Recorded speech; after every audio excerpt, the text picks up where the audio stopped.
기도 드리심으로 3월 세 번째 주일 그리고 사순절 세 번째 주일 예배 하나님께 드리시겠습니다.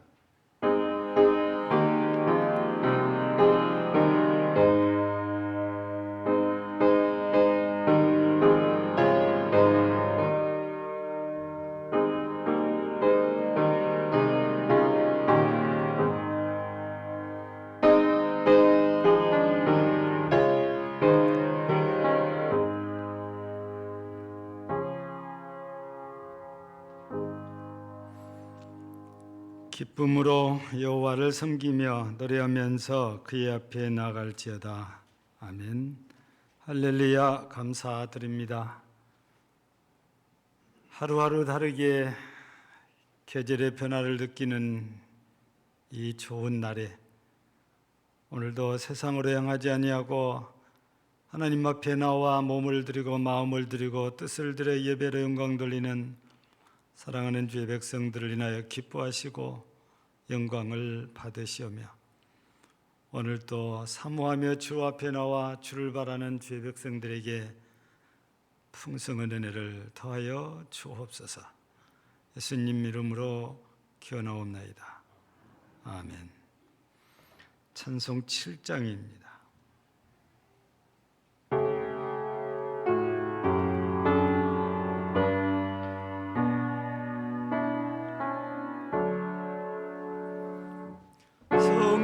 성자 성녀 삼위일체께 예불 모아 찬양 경배 드리세. 태초부터 지금까지 영원토록 영광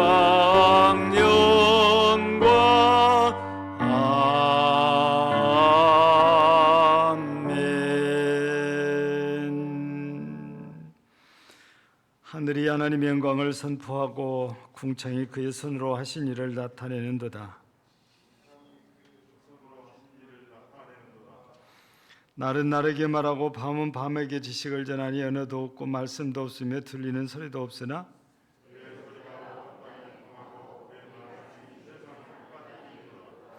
여호와의 율법은 완전하여 영혼을 소성시키며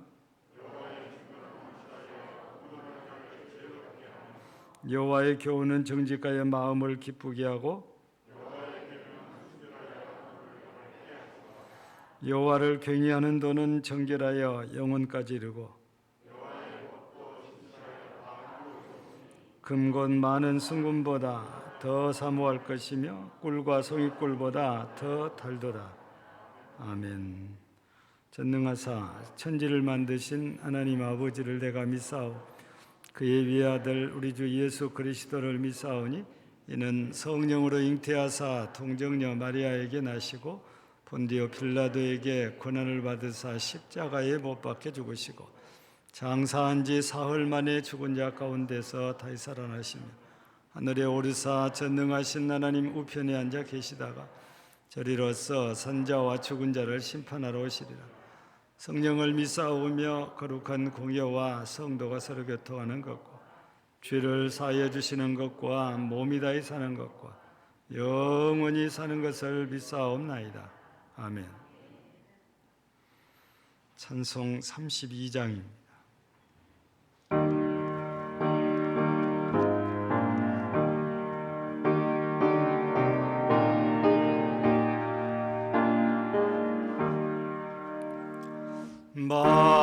만유의 주제 존귀하신 예수 사람이 되신 하나님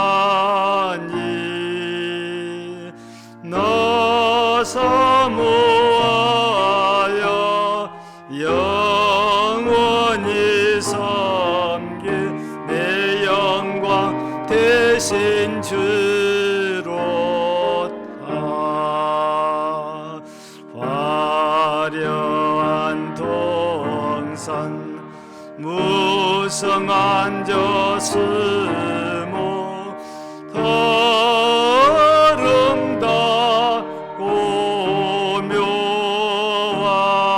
묘하나 순전한 예수 아름다워 봄 같은 기쁨 주시네 강명한 해와 명랑한 저 달빛 승하는 별들 빛나나 주 예수 빛은 더 찬란하여 참 비교할 수 없도다.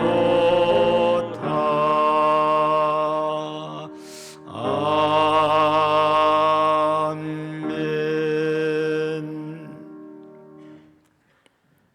영광 받으시기에 합당하신 주님, 부족한 저희들을 부르셔서 주님의 한없는 구원의 은총을 주시니 그 은혜에 감사를 드립니다.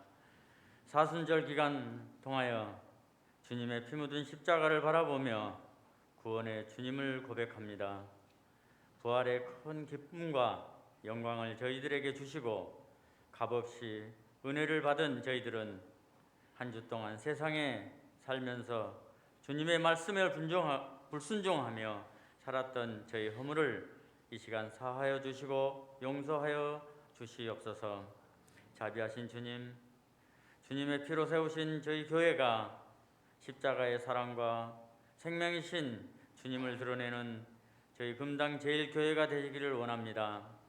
하나님의 은혜로 또 다시 복받는 교회, 정말 세상에서는 어렵고 힘들다고 말하지만 저희에게는 하늘문을 열어가는 교회와 가정들이 다 되게 하여 주시고 병마로, 경제 문제로, 또한 자녀 문제로, 직장 문제로 어려움이 있는 가정마다 주님 앞에 나와 간구하며 범사에 다 응답받는 사순절 기간이 되게 하여 주시옵소서.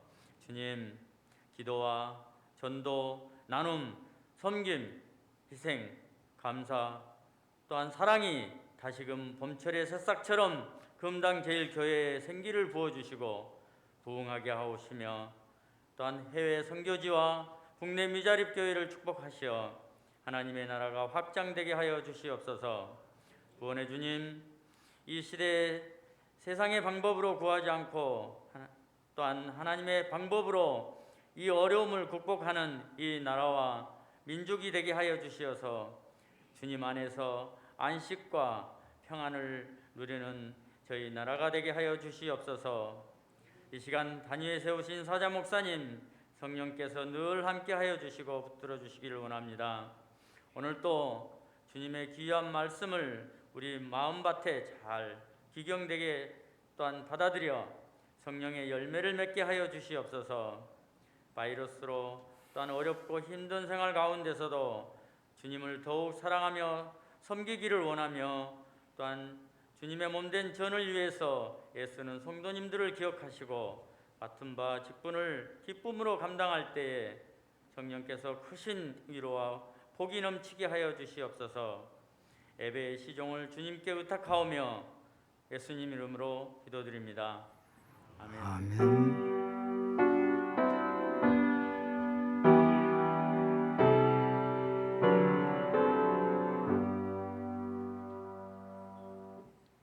하나님 말씀 같이 보십니다. 신약 성경 누가복음 1장 31절에서 33절입니다.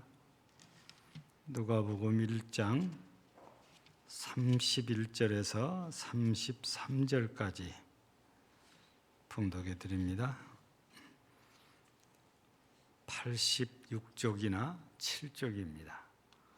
보라, 내가 잉태하여 아들을 낳으리니 그 이름을 예수라 하라.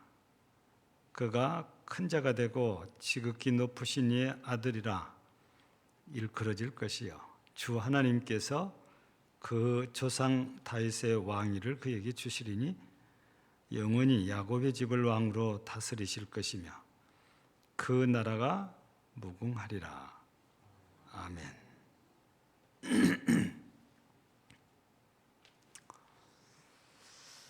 사람은 이 땅에 태어나면 부모님에게 몸만 받는 게 아니고 이름이란 걸 받습니다. 그래서 어떤 가정은 태어나기 전부터 고민을 하고 어떤 가정은 한 달 내에 출생신고를 해야 되니까 고민을 하고 옛날 어르신들은 장명가를 찾아가서 일단 이름부터 지어놓고 기다리는 경우도 있지요. 요즘은 어떻게 하면 이쁜 이름을 지을까 고민들도 많이 이렇게 하지 않아요. 그리고 우리 아이의 이름이 흔치 않는 이름이 되기를 바라고 고민하고 지었는데 지어놓고 보면 왜 이렇게 많은지 몰라요. 우리 큰아이가 이름이 고은이잖아요. 근데 없는 줄 알고 지어놨더니 주변에 널려있는 게 고은이더라고요. 심지어는 우리 친구 딸도 고은이에요. 성도 박가입니다. 그리고 이름이 똑같이 박고은입니다.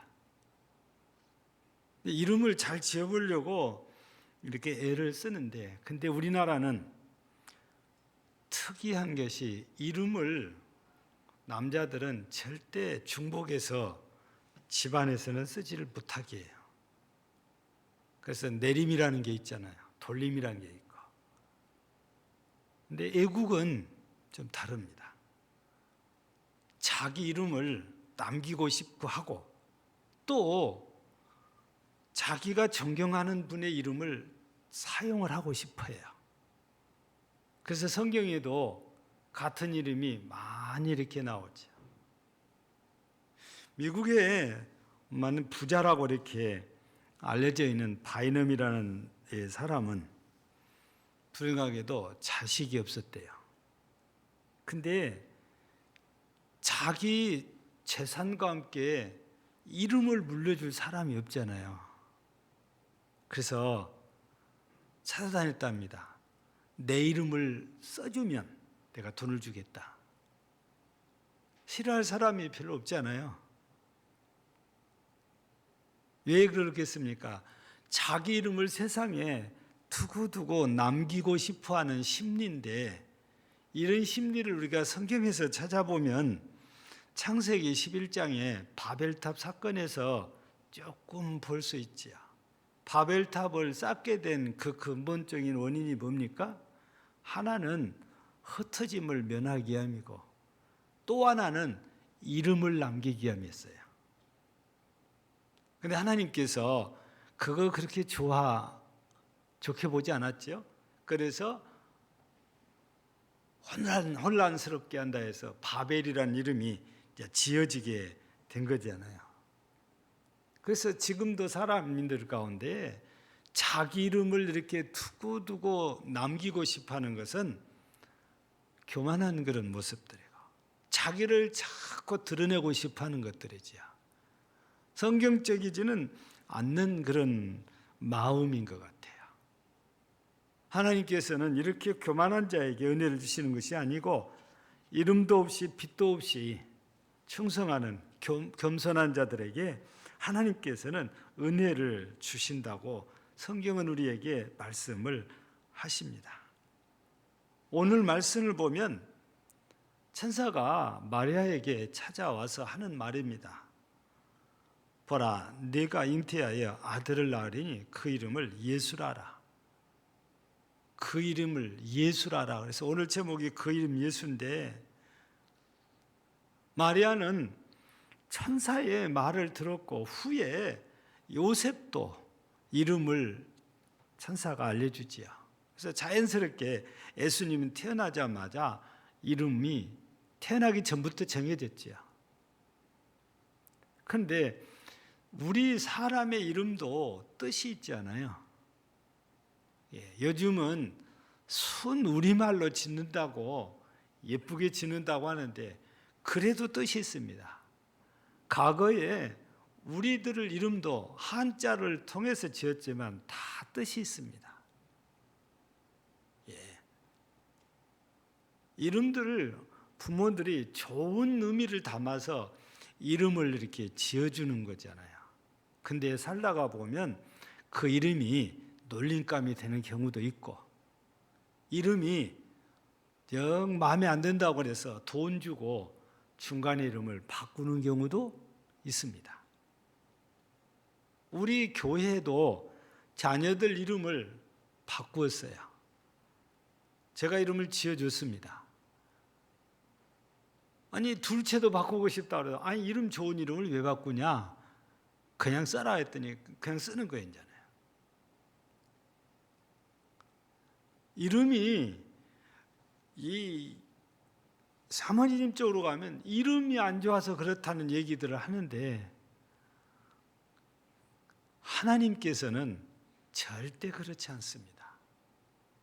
예수를 진짜로 잘 믿느냐 안 믿느냐에 따라서 하나님의 은혜를 주시고 안 주시고 그런 거지 이름이 좋고 나빠서 그런 건 아니에요. 그만큼 이름을 우리는 굉장히 중요하게 여기고 살고 있습니다. 그러면 예수님의 이름이 뜻이 있잖아요. 우리 이름이 뜻이 있는 것처럼 우리 마태복음 1장 21절을 보면 예수님의 이름은 그냥 간단하게 말하면 구원자예요. 그가 자기 백성을 그들의 죄에서 구원할 자. 이게 구원자라고 우리는 쉽게 얘기를 합니다. 예수의 이름은 구원자라는 뜻이잖아요. 일반적으로 사람들이 전도를 합니다. 우리가 예수 믿고 구원받아야 된다고. 그러면 사람들은 아니 왜 나를 죄인 취급하냐 그거예요. 예수 믿고 구원받아야 된다 그러니까 죄가 없다는 것입니다. 우리가 많이 들어서 알고 있는 얘기가 죄인은 교회 가야 많고 의인은 교도소 가야 많다고 그러잖아요. 교도소를 가서 상담을 해보면 죄를 지어서 여기 왔다는 사람은 다 죄 없는 데 끌려왔다는 사람들이 대부분이라고 그래요. 근데 교회는 기도할 때 들어보면 누가 시키지도 않는데 다 죄를 용서해 달라고 빌거든요. 교회 오면 죄인이 많고 교도소 가면 의인이 많다는 겁니다. 여러분 우리가 도대체 무슨 죄를 지었길래 이렇게 죄인 돼가지고 주님 앞에 용서를 빕니까? 사람들은 죄가 없다고 이렇게 생각하는 그 많은 이유 가운데 하나가 실제적으로 남에게 그런 나쁜 짓을 하지 않았다. 그래서 사람들은 법 없이도 산다고 얘기를 하잖아요. 우리나라에서 가장 중죄로 여기는 것 중에 하나가 살인입니다. 아마 다른 나라도 크게 다르지는 않겠죠. 그리고 굉장히 혐오하는 죄 가운데 하나가 간음입니다. 근데 우리 계명 가운데 살인하지 말라. 이 계명을 우리 예수님께서 설명할 때 뭐라고 합니까? 마태복음에 가서 보면은 이미 미워했으면 마음에 이미 살인했다고 그래요.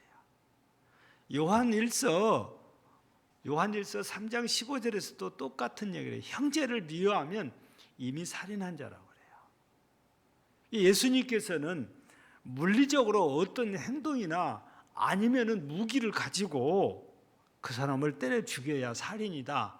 그렇게 말씀하시는 것이 아니고 내 마음속에 누구를 미워하면 이미 내 마음속에서 그를 죽였다는 겁니다. 그게 살인이라고 그래요. 근데 세상 사람들은 그걸까지는 생각을 안 하잖아요. 그냥 내가 언제 누구를 때려 죽였냐, 총으로 쏴 죽였냐, 돌로 쳐 죽였냐, 그렇지 않다는 거예요. 가인도 자기 동생 아벨을 돌로 쳐 죽이잖아요. 나는 그렇게 한 적이 없다 그 말이거든요. 그러니까 나는 살인자가 아니다. 근데 성경적에서는 미워하면 살인이다 그겁니다.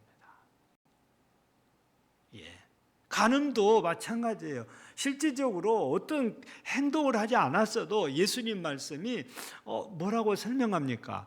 마음에 이미 그 여자를 엄란한 마음을 갖고 보면 이미 간음했다 그래요. 뭐 남자만 그런 것 아니죠. 여자도 엄란한 마음으로 남자를 쳐다보면 이미 간음한 거다 그 말이에요. 마음에서 간음을 해버렸다는 거지요. 근데 우리들은 마음에서 된 것보다는 실제적으로 행동으로, 행위로 이거를 따지다 보니까 나는 살인한 적이 없다, 나는 간음한 적이 없다, 이렇게 주장을 하고 있죠. 우리는 지금 세상적인 관점에서 살인과 간음 이런 죄를 얘기한 것이 아니고 성경적인 관점에서 얘기를 하는 거잖아요. 그렇기 때문에 예수님께서 간음을 얘기할 때 어떤 의미로, 살인을 얘기할 때 어떤 의미로 말씀하셨는지 그걸 보면 나도 누군가를 미워했으면 살인했다고 합니다. 내가 누군가를 음란한 마음을 품고 봤으면 간음했다 그겁니다. 주님 앞에서는 그래요. 솔직히 우리가 생각 속에서는 별의별 생각이 다 지나가잖아요. 행동을 안 옮겨도. 겉으로는 드러내지 않아도 우리 마음속에 살다가 보면 미운 사람이 생깁니다. 안 생길 수가 없어요. 아니, 칸입을 듣고 산 남정네도 어떨 때는 미워 죽겠다는데 그래서 옛날에 장수 퀴즈 나올 때 들어보면은 영감을 얘기하니까 평생 원수라고 그러잖아요. 얼마나 미우면 그러겠어요. 답은 천생연분이에요.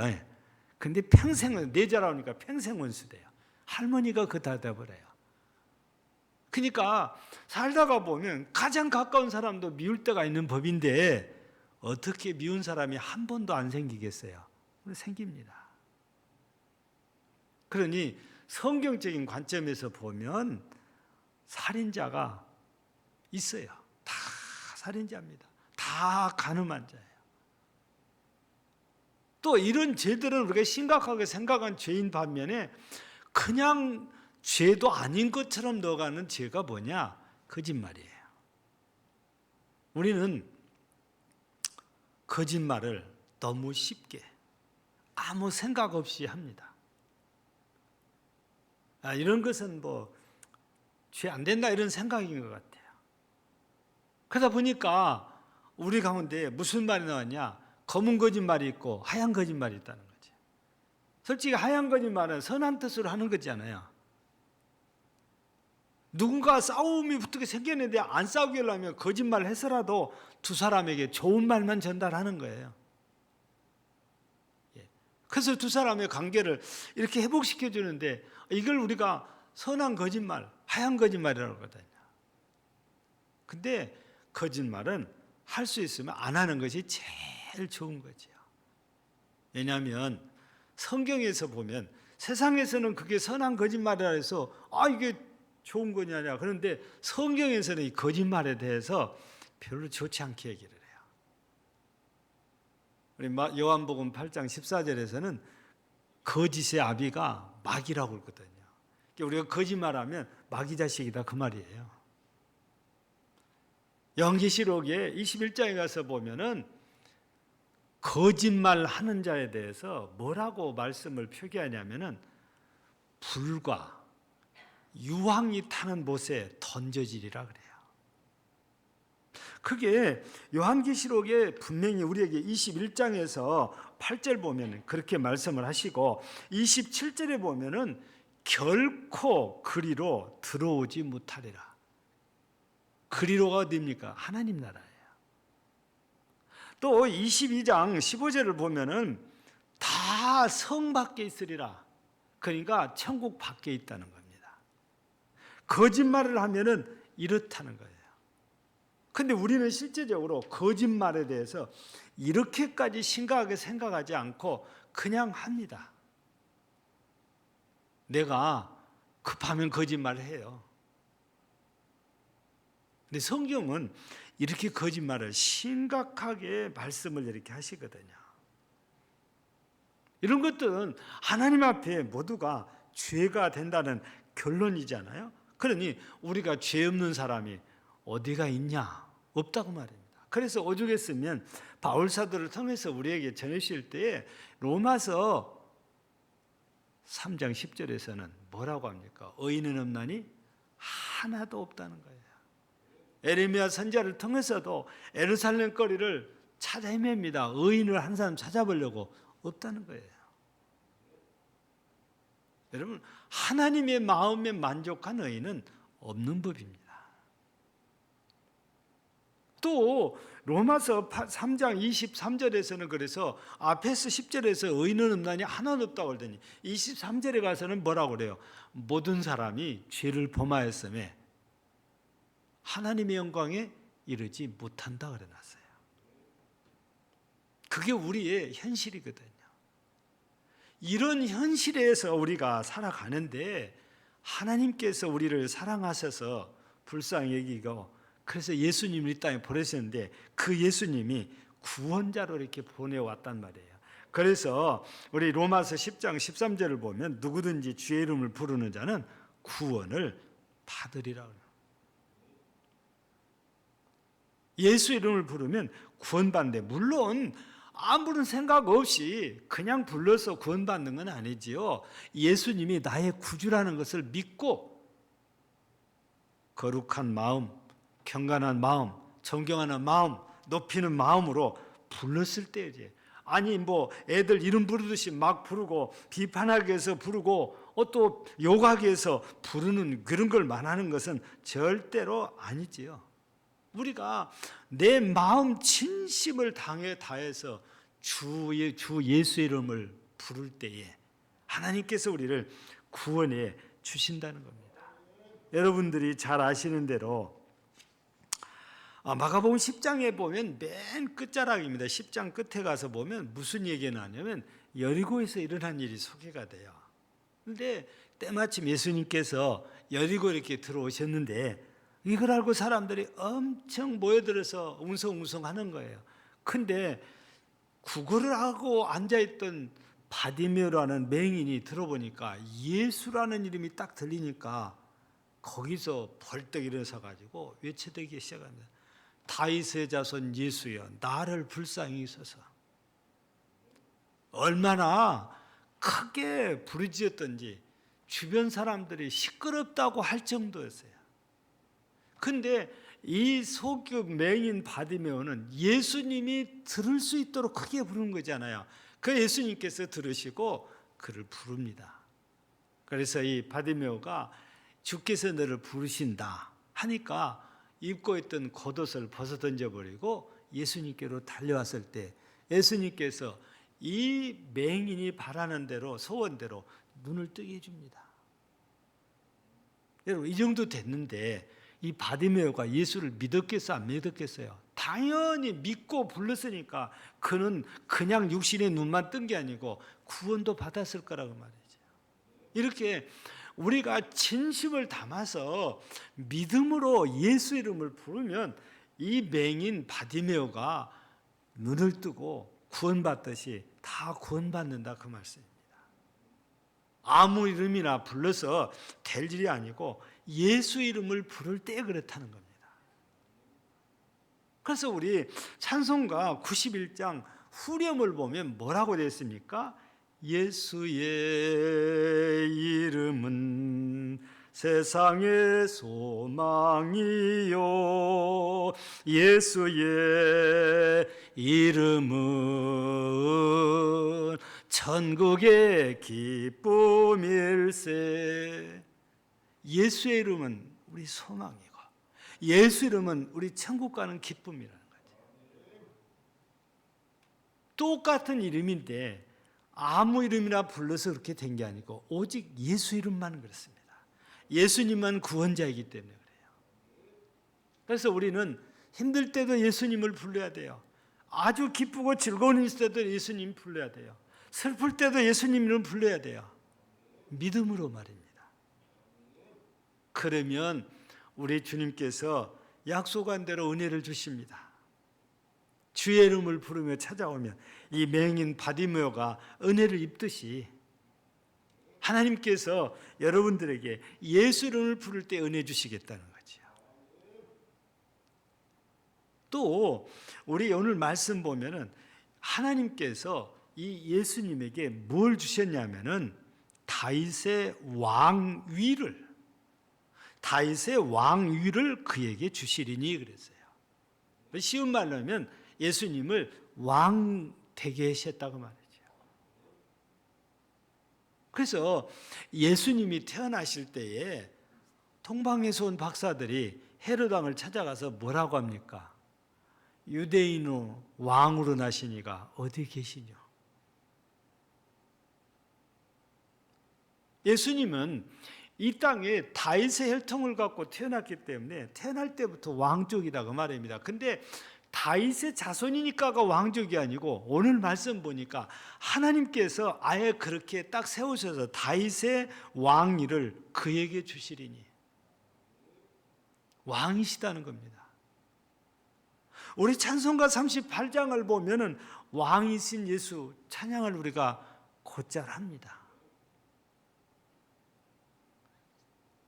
우리는 예수님을 가리켜서 만왕의 왕이라고도 부릅니다. 만주의 주라고도 부릅니다. 그래서 예수님께서 예루살렘에 입성하실 때에 제자들은 자기 옷들을 벗어서 길가에 깔아주고 다른 사람들도 자기 옷은 못 깔아줘도 종려나무 가지를 꺾어다가 깔아주면서 예수님이 탄 나귀의 작은 것 곧 새끼 나귀가 걸어가겠습니다. 이거는 뭐냐? 예수님을 왕으로 영접하는 거예요. 그러면서 부르는 애칭 게 뭡니까? 호산나, 다윗의 자손이요. 예. 여러분 호산나란 말이 무슨 뜻입니까? 구원하소서 그러죠. 그 예수님이란 이름과 예수와 호산나, 여호수아는 다 거의 비슷하게 구원이라는 의미를 갖고 있는 거예요. 예. 그런데 그분이 여기서는 지금 왕이시다고. 우리 요한계시록 17장 14절에도 보면은 그들이 어린 양과 더불어 싸우려니와 어린 양은 만주의 주시오 만왕의 왕이심으로 그들을 이기실 터이요 그와 함께 있는 자들 곧 부르심을 받고 택하심을 받은 진실한 자들도 이기리로다. 그러니까 만왕의 왕이신 예수님을 대적하는 사탄 세력, 마귀의 세력들을 예수님이 왕으로서 넉넉히 이긴다는 겁니다. 그런데 감사한 것은 이 예수님을 왕으로 모시고 산 사람들, 그 예수님을 따라 산 사람들도 다 이기게 해주신다는 겁니다. 그 예수님은 우리의 왕이시다는 거죠. 그래서 우리는 그 왕 대신 예수님을 우리가 찬양하고 살아야 됩니다. 그 예수님, 왕 대신 예수님께서 우리를 죄악 가운데서 구원해 주셨고 우리를 괴롭히는 귀신도 다 쫓아내 주시잖아요.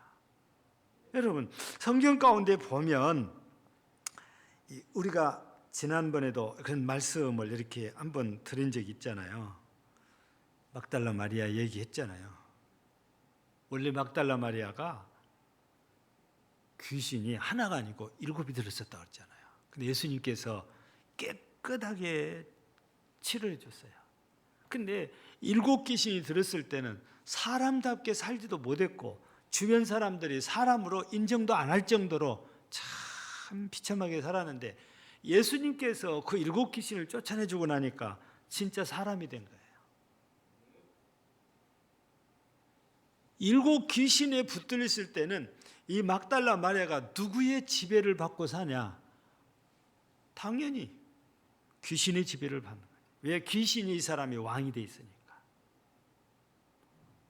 우리는 예수님이 나의 왕이 되어야 됩니다. 예수님을 나의 왕으로 모셔야 돼요. 근데 아직도 우리가 예수님을 왕으로 모시지 않고 내가 왕의 자리에 있는 경우들이 참 많은데 그게 바로 예수님 뜻을 따르지 않고 뭐든지 내 마음대로 내 생각대로 내 뜻대로 할 때가 바로 내가 왕이다 그런 것입니다. 왕 대신 예수님을 우리가 모시고 살면 신기한 일이 생기지요. 그래서 예수님을 왕으로 모시고 살았던 바울 사도가 우리 성경 가운데 사도행전 19장에서 보면 에베소에 가서 복음을 전해요. 근데 성령께서 역사하시니까 희한한 일들이 생겨납니다. 귀신도 쫓겨가고 병도 고침받고. 그래서 이 사도행전 19장 11절 12절을 보면 이렇게 기록이 되어 있어요. 하나님이 바울의 손으로 놀라운 능력을 행하게 하시니 심지어 사람들이 바울의 몸에서 손수건이나 앞치마를 가져다가 병든 사람에게 얹으면 그 병이 떠나고 악기도 나가더라. 그러니까 바울 사도가 이 예수 이름을 부르면서 예수 이름으로 명령해도 이런 것들이 일어났지만 얼마나 성령의 강력한 역사가 나타났던지 손수건이나 앞치마만 갖다가 얹어도 병이 고침받고 악기들이 떠났다는 것입니다.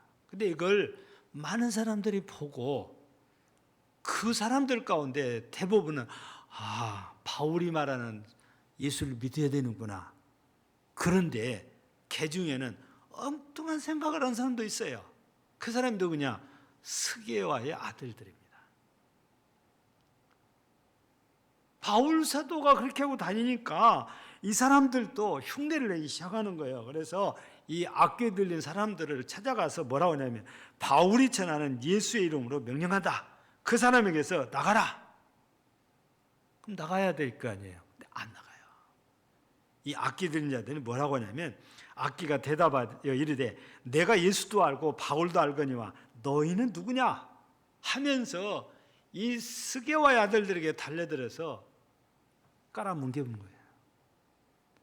얼마나 창피하고 얼마나 참 그 부끄럽든지 그냥 겉옷을 벗어버리고 그냥 나체로 도망가는 거예요. 아무나 예수 이름 부른다고 해서 된 게 아니고 예수님을 나의 왕으로 모셨을 때 예수님이 내게 역사하시니까 능력이 나타나고 권세가 나타나는 거다 그 말이지요. 그래서 우리는 예수님의 이름에 권세가 있다면 그 예수님을 내 왕으로 이렇게 모셔드려야 됩니다. 그래서 우리 찬송가 289장 보면은 뭐라고 시작됩니까? 예수로 나의 구주 삼고 성령과 피로 거듭나니 이 세상에서 내 영혼이 하늘의 영광 누리로다. 여러분 예수님을 나의 왕으로 이렇게 모셔드리고 살면 이렇게 하늘의 영광을 누리는 복이 우리한테 주어진다는 말씀이십니다. 마귀도 이길 수 있고 죄도 뿌릴 수 있고 예수님이 내 왕이 돼서 계시면 그래요. 그러면 예수님이 나의 왕으로 계신다는 것은 어떤 의미냐면 33절을 보니까 영원히 야곱의 집을 왕으로 다스리실 것이며 그랬어요. 그러니까 예수님이 내 왕이라면 내가 예수님의 다스림을 받아야 돼요. 앞서도 막달라 마리아 얘기했잖아요. 막달라 마리아가 7 귀신에 붙들렸을 때는 7 귀신의 지배를 다스림을 받고 살았는데 그때는 사람 대접을 못 받았어요. 근데 예수님께서 그 7 귀신을 쫓아내주고 난부터는 이 막달라 마리아가 예수님의 지배를 받아요. 예수님을 왕으로 모시고 예수님의 지배, 예수님의 다스림을 받고 살아요. 그랬더니 사람처럼 대접을 받아요. 그래서 막달라 마리아는 그때부터서 예수님을 따라다닙니다. 어디든 예수님 계신 곳이면 갑니다. 그리고 자기 소유로 예수님을 섬깁니다. 마지막 예수님이 갈보리산에서 십자가에 못 박아 죽을 때도 그 자리까지 따라갑니다. 부활했던 안식 후 첫날 제일 먼저 무덤 찾아갑니다. 부활해선 예수님이 맨 먼저 막달라 마리아를 만나주십니다. 그리고 그 예수를 증거하고 살잖아요. 예수님의 다스림을 받으면 이렇게 돼요. 근데 입으로만 하면은 스기야의 아들과 같은 이런 일이 생길 수 있다고 말이지요. 그러면 이 막달라 마리아만 이런 것이 아닙니다. 여러분 초대교회 우리 역사를 보면은 이 예루살렘 교회가 얼마나 은혜스러웠습니까? 근데 그렇게 되기 이전에는 그렇지 않아요. 핍박했어요. 예수님을 십자가에 못 박아 죽일 정도였으니까 얼마나 그리스도인들을 핍박했어요. 그 대표적인 증인이 바울 사도지 않습니까? 근데요, 예수님이 부활하시고 40일이 지난 다음에 성천을 이렇게 하셨잖아요. 그리고 열흘 후 오순절이 돼서 성령 강림의 역사가 일어났어요. 그 성령 충만을 받은 사도들이 다시 힘을 얻어서 복음을 전하는데 그 중에 베드로가 설교를 합니다. 근데 베드로의 설교를 들은 사람들 가운데 많은 사람들 가운데 일부는 아마 여전히 거들겠지만 이때 설교 듣고 회개하고 돌아온 사람이 3,000명이라고 그러잖아요. 근데 그때 그 사람들의 반응이 어떤 반응이냐? 사도행전 2장입니다. 37절 이렇게 38절을 이렇게 보면은 그래요. 37절에 보면 마음에 찔려 베드로와 다른 사도들에게 물어 이르되 형제들아 우리가 어찌할꼬? 이게 지금까지 예수님을 잘 몰랐을 때예요. 그때는 완전히 사탄의 지배를 받고 살았잖아요. 그래서 예수님을 핍박했고 그리스도인들을 핍박했거든요. 근데 설교를 듣고 보니까 자기들이 얼마나 어리석게 큰 잘못을 저질렀는지 깨달아. 그래서 마음에 찔려가지고 베드로와 사도들을 찾아가지고 형제들 우리가 어찌할꼬? 그래서 베드로가 뭐라고 답변합니까? 38절에 보면은 너희가 회개하여 각각 예수 그리스도 이름으로 세례를 받고 제사함을 받아 그리하면 성령을 선물로 받으리니. 성령을 선물로 받는다는 것은 성령이 역사한다는 뜻이잖아요. 성령 역사한다는 것은 예수님이 너희 마음에 들어가서 너희 왕이 돼서 너희를 다스려 주겠다, 그런 말씀인 것입니다. 그래서 우리도 기도해야 됩니다. 그냥 내가 주님 믿습니다만이 아니고 주여 내 왕이 되셔서 나를 다스려 주옵소서. 내가 주님의 다스림을 따라 살아갈 때에 형통한 역사가 일어나는 거죠. 입으로 믿는다고 아무리 고백해도 예수님을 왕으로 모시지도 않고 예수님의 다스림을 따라 살지도 않는다면 우리의 변화는 하나도 없는 것입니다. 그러나 예수님이 구주라고 믿고 왕으로 모셔서 그 예수님의 다스림을 따라 산다면 우리는 자연스럽게 변화가 일어납니다. 마음의 변화가 일어나요. 그래서 하나님의 거룩하시고 선하신 뜻이 무엇인지, 온전한 뜻이 무엇인지 분별도 할 수 있게 되고 그 뜻을 따라서 우리가 살 수 있게 되는 것입니다. 여러분, 사도행전 10장에도 보면 고넬료가 등장합니다. 고넬료도 원래 이방인이지 않습니까? 그래서 이방신을 섬겼던 사람이에요.